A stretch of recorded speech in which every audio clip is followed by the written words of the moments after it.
Tabe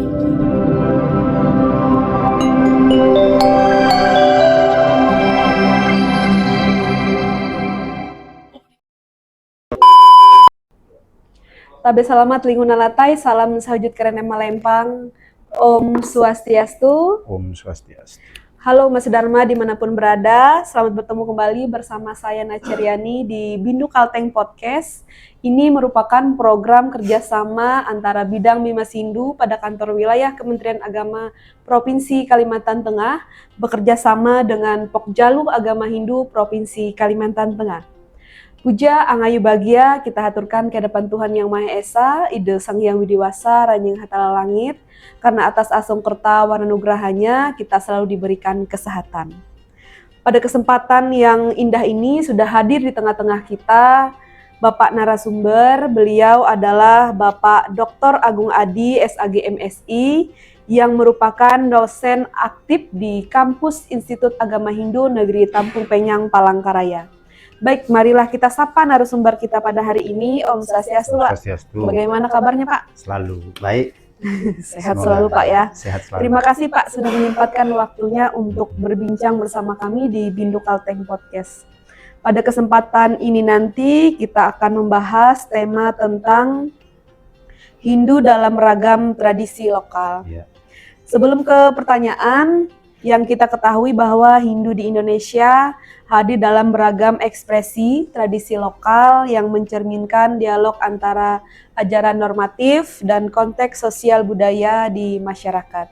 Tapi seringkali keragaman praktik ini dipahami secara problematis, terutama dalam ajaran dan praktik keagamaan. Sebagai pembuka nih Pak, ya. Bapak bisa menjelaskan jika Hindu itu satu, mengapa praktik dan tradisinya sangat beragam di berbagai daerah? Ya, terima kasih Ibu Naca ya. Ya. Saya sapa para pemirsa terlebih dahulu, sebelumnya Om Swastiastu. Om Swastiastu. Memang dari pertanyaan yang disampaikan tadi bahwa mengapa praktik dan tradisi sangat beragam di berbagai daerah khususnya dimiliki oleh agama Hindu, bahwa sebetulnya keragaman dalam ajaran Hindu itu bukan sebuah penyimpangan. Dia adalah konsekuensi logis dari ajaran Hindu yang sejak awal itu tidak berbentuk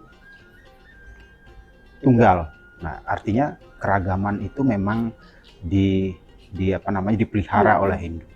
Oleh karena itu di dalam keragaman itu juga di konsep-konsep keragaman itu juga dituangkan dalam Rigveda, misalnya di dalam Mandala 1, Sukta 164 dan Mantra 46, Ekam Satwit Prah Bahudawadanti. Jadi kebenaran itu hanya satu, tapi orang bijaksana itu menyebutnya dengan beragam cara. Jadi konteksnya adalah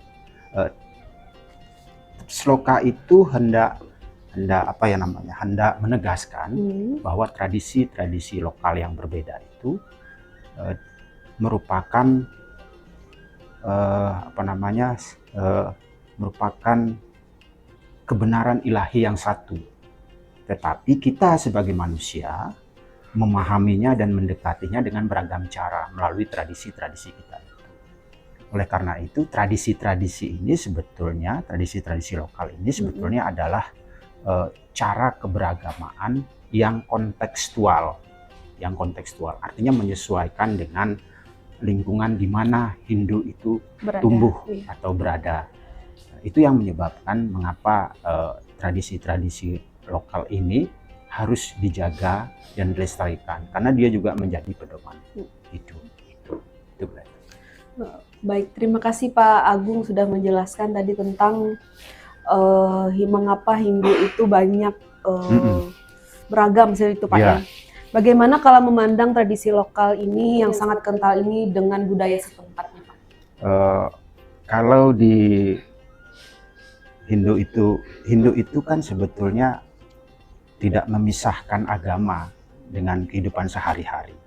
Karena itu budaya ini justru yang menghidupi agama Hindu. Jadi tradisi lokal itu dalam agama Hindu itu sebagaimana saya ungkapkan tadi adalah cara beragama yang kontekstual. Misalnya dalam ini juga bisa dilihat dari kosmologi Hindu, di mana ada istilah yang sering kita gunakan adalah relasi atau hubungan antara mikro dan makrokosmos, atau di dalam kosmologi Hindu yang lain dijelaskan sebagai Yat Pinde Tat Brahmande. Artinya apa yang terdapat di dalam diri kita, diri manusia gitu, terdapat juga di alam semesta. Lalu hubungannya apa? Makanya ketika tradisi-tradisi lokal itu dilaksanakan, pada dasarnya dalam tradisi lokal itu juga ada mengajarkan keterkaitan antara manusia dan alam, leluhur dan tatanan sosial. Misalnya tradisi lokal dalam Hindu Kaharingan itu sangat kental dengan jalinan hubungan antara leluhur dan alam. Dalam tradisi Hindu Bali misalnya itu dituangkan atau dipraktekkan dengan ajaran Trihita Karana. Nah, dalam tradisi Jawa misalnya itu dituangkan, diwujudkan dalam laku, batin dan tindakan. Nah, oleh karena itu tadi tradisi lokal yang kental itu dengan Hindu itu memiliki hubungan yang sangat erat. Satu sisi tradisi sebagai digambarkan sebagai mikrokosmos atau Yat Pinde, kemudian tradisi besarnya adalah Hindunya itu sebagai Brahmande atau alam kosmosnya. Relasi-relasi inilah kemudian yang memperkuat hubungan yang lebih erat antara tradisi lokal dengan agama Hindu. Iya. Bagaimana kalau kita melihat ritual dan praktik itu apakah lebih penting dari pemahaman ajaran Hindu? Iya, Ya. ajaran Hindu. Jadi ini kan sering pertanyaan yang juga muncul di dalam masyarakat. Bagaimana umat Hindu itu memilih jalannya masing-masing. Misalnya ada yang memilih jalan ritual, ada yang memilih jalan pengetahuan atau pemahaman. Nah, ini sebetulnya hubungannya adalah bersifat saling melengkapi atau komplementer. Nah, itu dijelaskan juga di dalam Bhagavad Gita, Adhyaya 4 Sloka 33 maksudnya, itu Sreyan Dravya Yadnya, Jenana Yadnya Paramtapa, bahwa persembahan ilmu pengetahuan itu atau pemahaman itu lebih utama dibandingkan dengan materi. Artinya begini, sloka itu bukan mengabaikan atau merendahkan tradisi dalam artian ritual-ritual itu, tetapi ingin menitik beratkan bahwa pelaksanaan tradisi lokal atau ritual-ritual itu harus ditopang oleh pemahaman atau pengetahuan yang berlandaskan kitab suci gitu. Nah, oleh karena itu dia bersifat hubungan komplementer. Ringkasnya begini, tradisi lokal itu adalah sebagai sarana, ritual-ritual itu termasuk sebagai sarana, kemudian pemahaman itu adalah sebagai arah.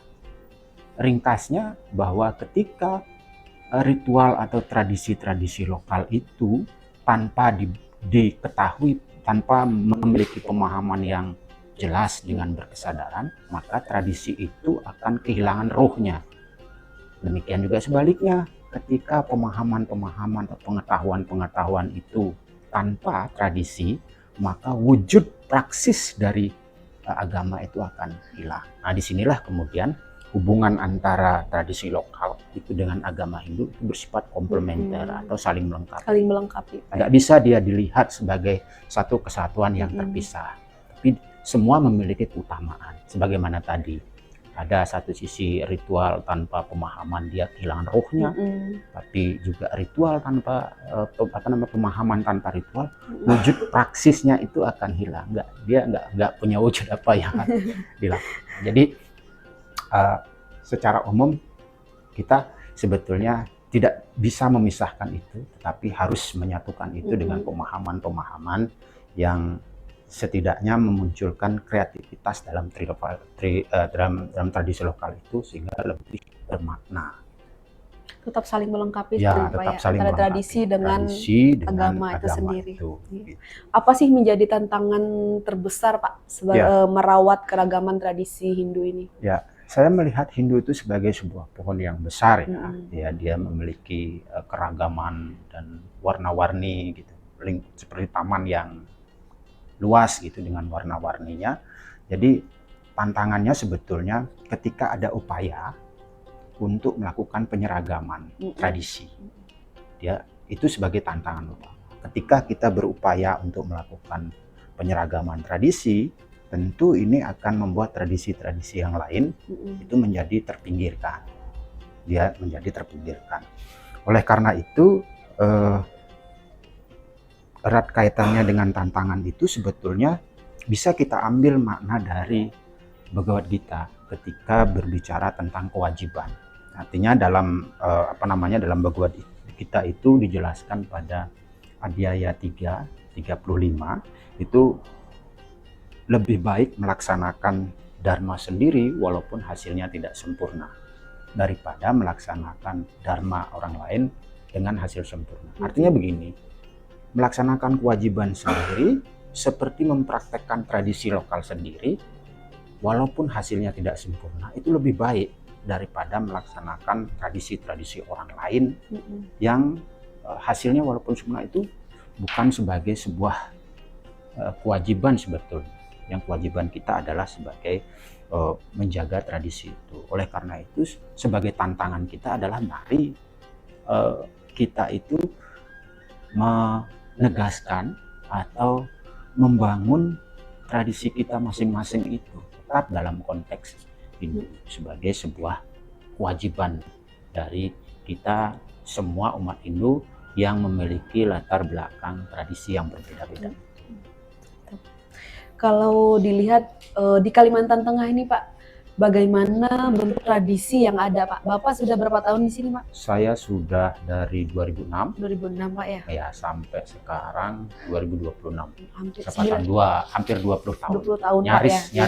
nyaris 20 tahun. Kalau dilihat nih, Pak, dari pengalaman Bapak, tradisi di Kalimantan ini bagaimana, Pak? Kalau saya melihat tradisi di Kalimantan itu, kalau dia berdasarkan sumber-sumber ya, tapi sumber-sumber ini secara valid atau sahih tidak menyebut dia sebagai Hindu, tetapi dia sebagai sekte misalnya, atau dulu kan masih ada sekte sebelum nama Hindu itu, masih misalnya dalam konteks Bhairava.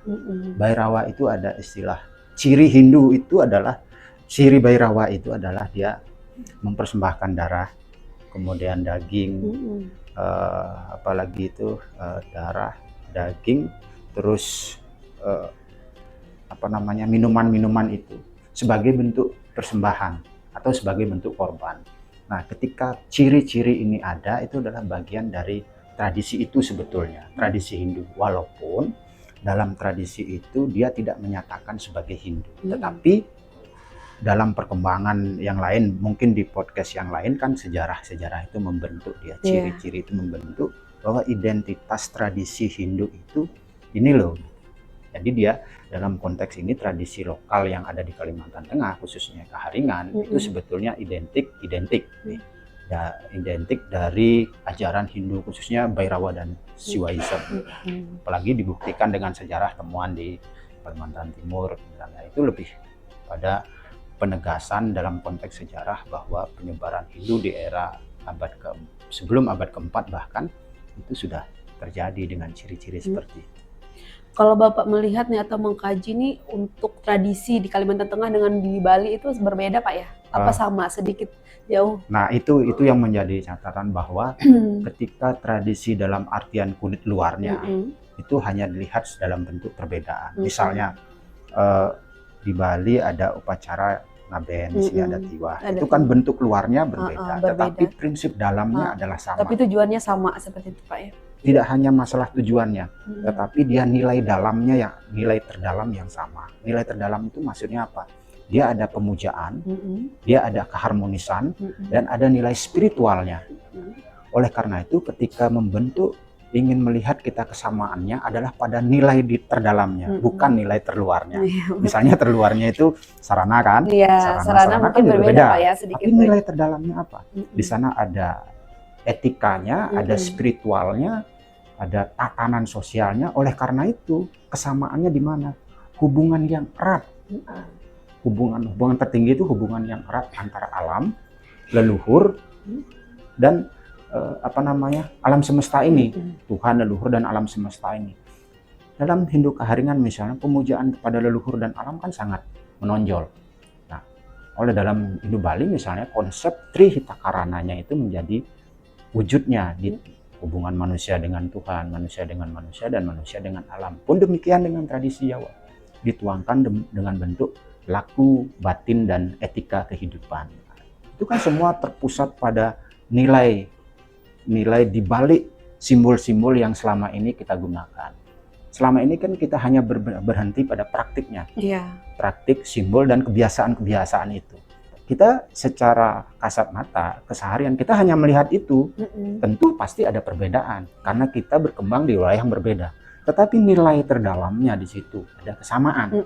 Nah, disitulah sebetulnya puncak yang sering saya sebut juga di wilayah eksoteris itu memang berbeda, tetapi di wilayah isoteris memuncaknya seperti segitiga di puncaknya itu memiliki kesamaan. Pada akhirnya nanti hakikat tertentu, entah dia disebut sebagai Ranjing Hatala, entah dia disebut sebagai Sang Hyang Widi, entah disebut sebagai Sang Murbeng Dumadi atau dan lain sebagainya. Itu sebetulnya yang nilai di dalamnya itu yang sebetulnya diutamakan dan bisa menyatukan tradisi lokal yang ada di bawah agama ini. Pernah tidak menemukan misalnya ada satu oknum atau misalnya suatu kelompok untuk menolak tradisi ini, Pak? Keragaman tradisi. Kalau saya berbicara tentang kontemporer ya, modern gitu, global gitu, itu pasti ada. Tidak hanya di Indonesia, di India misalnya, saya pernah menemukan sebuah buku yang berjudul Rethinking Hinduism, berpikir ulang, menafsir ulang dengan istilah Hindu, bahwa yang ditulis oleh J.A. itu menjelaskan bahwa nama istilah Hindu pun nama istilah Hindu pun dipertanyakan siapa yang memberikan Hindu. Nah, kalau kita berbicara dalam konteks sejarah, ini tentu merunut bahwa Hindu itu bukan sebuah nama yang berasal dari dirinya sendiri, tetapi nama yang diberikan oleh orang lain. Misalnya dalam bukunya Pak Prof. Palguna, misalnya dalam Evolusi Hindu juga dinyatakan demikian. Dalam penelitian Almagot misalnya juga dinyatakan demikian. Banyak hasil-hasil penelitian para ahli itu menyebutkan bahwa nama Hindu itu bukan muncul dari orang Hindu sendiri, tapi pemberian orang lain. Dalam buku itu juga saya baca bahwa nama Hindu itu sejatinya pertama adalah Sanatana Dharma, itu kebenaran yang tidak berawal dan berakhir. Punya arti, Pak ya? Arti tersendiri. Nah, oleh karena itu kepentingan atau konteks sejarah ini juga harus kita pahami. Mengapa terjadi perbedaan tradisi dalam Hindu. Bahkan gitu, kalau kita ngomong konteks politik itu berbeda lagi. Konteks politik, pemahamannya berbeda lagi. Kalau kita berbicara tentang konteks filsafat, berbeda lagi. Misalnya dalam darsana, betapa banyak aliran-aliran dalam Hindu itu yang memiliki perbedaan pandangan terhadap otoritas Weda. Itu misalnya sederhana kita berbicara tentang 6 filsafat Hindu dari Nyaya, Samkhya, Yoga, Mimamsa, dan Vedanta. Dia memiliki tokohnya sendiri dan berbicara dengan konteks ketuhanan yang sedikit memiliki perbedaan. Namun di situ apakah ada pertentangan dalam artian kekerasan, konflik dalam bentuk keras? Tidak, tetapi pergulatan dalam bentuk pemikiran itu selalu ada. Itulah kemudian sebetulnya ketika kita berbicara tentang penolakan dan lain sebagainya, itu sebetulnya sudah tuntas di era abad ke-6 itu. Jadi sebenarnya kita sekarang ini lebih baik ingin membangun agama Hindu agar lebih inovatif dan lebih bermakna dalam kehidupan sehari-hari. Sebetulnya sih itu. Bagaimana peran pendidikan, Pak, menghadapi keberagaman? Ya, nah di sini ingin saya tekankan bahwa peran pendidikan itu sangat penting. Saya memahami begini, bahwa pendidikan itu tidak hanya terpusat pada konteks formalitas sekolah, perguruan tinggi, hal yang formalitas. Tetapi pendidikan itu semestinya harus dipahami secara lebih luas. Karena pendidikan itu juga terjadi pada wilayah primer keluarga. Makanya ada pendidikan di wilayah primer, pendidikan di wilayah sekunder. Nah, di wilayah primer keluarga semestinya keberagaman Hindu itu tidak selalu atau tidak melulu diajar tentang apa yang benar. Tetapi juga harus ditekankan mengapa terjadi perbedaan tradisi dalam Hindu. Mestinya seperti itu. Misalnya dalam keluarga saya tidak harus mengajarkan agama Hindu. Oh, ini boleh dilakukan, ini tidak boleh. Tetapi saya harus juga menyarankan, oh dalam Hindu itu ada perbedaan loh seperti ini. Kenapa perbedaan muncul? Kembali ke pertanyaan tadi, bahwa ada konteks sejarah dan politik yang secara sederhana harus kita berikan kepada anak-anak. Supaya dia juga menyadari adanya perbedaan tradisi itu. Yang jelas, perbedaan itu sebetulnya memang sebuah keniscayaan yang harus kita pahami sebagai sebuah perjalanan panjang dari agama ini. Ini pertanyaan yang selalu mungkin dalam dialog sehari-hari di tempat lain. Tanggung jawab pendidikan sebenarnya di situ. Tidak hanya selama ini kan begitu gitu.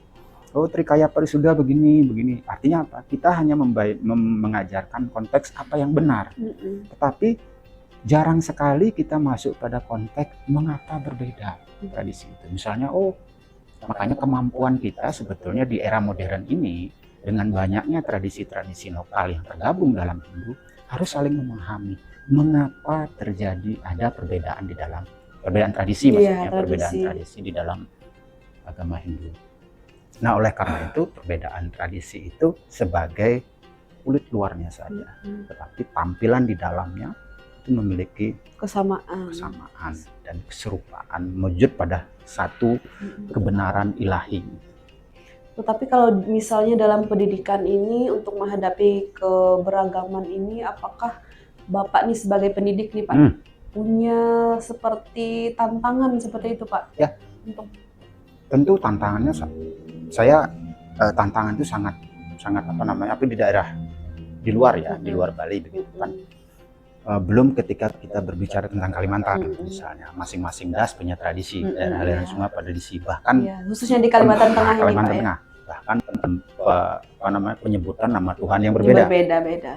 Hal itu sebenarnya tidak menjadi masalah dalam wilayah esoterisnya. Tetapi di wilayah esoteris kan kembali tadi bahwa kekuatan yang dimiliki itu adalah bagaimana kemudian tradisi-tradisi ini mengajarkan hubungan antara alam, Tuhan, dan kehidupan spiritual. Nah, di wilayah inilah sebetulnya yang bisa menyatukan. Di wilayah spiritual itu yang bisa menyatukan, bukan di wilayah tradisi. Nah, wilayah spiritual itulah kemudian yang disebut sebagai dharma sebetulnya. Sebagai pedoman hidup, sebagai etika, sebagai nilai spiritualnya ada di situ. Bukan kepada kemewahan tradisi atau kebiasaan-kebiasaan yang hanya menonjolkan simbol-simbol itu, tapi ada nilai terdalam yang harus juga kita berikan pemahaman kepada generasi muda kita khususnya, supaya nanti pertanyaan seperti itu dilontarkan oleh orang lain, dia minimal bisa menjawab. Walaupun itu harus juga terus kita berikan pemahaman seperti itu, karena secara fakta realitas memang perbedaan itu ada. Lalu kita lihat kan, misalnya ketika kita main ke Jawa, tradisi yang digunakan sarana berbeda. Nah, lagi-lagi tradisi sarana itu kan hanya sebagai bentuk sarana alat, tetapi kan harus dibarengi dengan arah tadi, pemahaman tadi. Jadi tradisi dan pemahaman itu adalah saling melengkapi. Luar biasa Pak ya.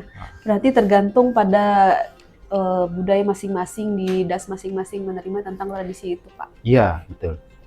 Apa pesan utama nih Pak untuk generasi muda tentang keragaman tradisi ini? Nah, kalau kita berbicara keragaman dalam Hindu, khususnya bagi generasi muda gitu dan masyarakat Hindu, itu bahwa yang selama ini tradisi yang kita warisi itu jangan dianggap sebagai beban. Tidaklah sebagai beban gitu. Baik beban masa lalu maupun beban hari ini. tetapi tradisi itu adalah tradisi itu adalah untuk tradisi itu harus kita hidupi kembali, tetapi dengan memaknainya dan membangun kreativitas, sehingga bisa jadi apa yang selama ini kita anggap beban, justru dalam konteks dia esoteris yang terdalam itu memberikan pemahaman-pemahaman yang lebih baik tentang hubungan kita dengan alam, hubungan kita dengan manusia, dan hubungan kita dengan Tuhan itu sendiri yang bernilai spiritual. Oleh karena itu, lestarikanlah tradisi itu, apa yang telah kita warisi, dan dalami dengan pemahaman agar tradisi yang kita warisi ini agar lebih terarah. Kalau Bapak lihat dari generasi muda saat ini, apakah dari generasi muda ini sudah mampu menyesuaikan tradisi seperti itu, Pak? Masih, kalau saya melihat dari beberapa diskusi, dialog, ngobrol dengan adik-adik mahasiswa misalnya, atau siswa-siswa, selalu mereka beranggapan bahwa tradisi itu cukup satu dianggap sebagai ribet, dua dianggap sebagai itu nggak bisa kita tolak. Artinya generasi muda itulah yang dia nyatakan, di mana misalnya ada istilah model pembelajaran itu kita harus memberikan pemahaman tentang kebenaran dan kejujuran kepada generasi kita soal agama ini, gitu. Tetapi sekaligus memberikan teladan. Artinya gini, ketika tradisi itu dianggap sebagai beban oleh generasi muda paling tidak dia sudah bisa berpikir bagaimana nanti saya melaksanakan tradisi ini di era ke depan. Nah, itu sebetulnya benih-benih bagi mereka untuk melakukan inovasi dan memaknai kembali tradisi yang dia miliki, apalagi di tengah lingkungan yang plural dan majemuk itu. Ya, tidak hanya Hindu yang berasal dari Bali, dari Jawa atau Keharingan sendiri, tapi dia kan ada agama-agama yang lain yang dia harus bisa menyesuaikan dirinya, dia harus bisa mengomunikasikan ajarannya supaya dia tidak menganggap tradisinya menjadi beban, apalagi terpinggirkan. Iya, berarti penting sekali nih Pak, tugas Bapak sebagai pendidik dan tugas orang tua juga untuk mengajarkan tradisi ini. Betul, bahwa kelestarian tradisi itu sebetulnya tanggung jawab kita bersama, baik dalam lingkungan keluarga primer maupun lingkungan sekunder atau masyarakat luas. Baik Pak Agung, terima kasih Pak sudah berbagi pengetahuannya untuk kita semua di sini. Kami persilahkan kepada Pak Agung untuk menyampaikan kesimpulan atas perbincangan hari ini. Terima kasih pada pemirsa Bindu. Saya ucapkan terima kasih yang sebesar-besarnya kepada presenter kita untuk tema pada hari ini. Semoga melalui tema yang saya dialogkan dengan presenter dapat memberikan secercah pemahaman terhadap keragaman tradisi yang dimiliki oleh agama Hindu. Mungkin itu yang bisa saya sampaikan. Baik, terima kasih Pak Agung. Umat Sedharma dimanapun berada, demikianlah perbincangan kita bersama narasumber kita hari ini membahas yaitu tentang Hindu dalam ragam tradisi lokal. Semoga apa yang telah diperbincangkan hari ini bisa menambah wawasan kita semua dan memahami bahwa keberagaman tradisi di dalam Hindu tidak membuat agama Hindu menjadi pecah, malah menjadi lebih indah. Apabila adalah salah kata selama acara berlangsung, kami memohon maaf yang sebesar-besarnya. Saya Nacaryani dan kerabat yang bertugas Bindu Kalteng Podcast mengucapkan terima kasih, dan marilah kita tutup bersama dan mengucapkan Paramasanti. Om Santi Santi Santi Om Sai. Terima kasih Pak. Ya.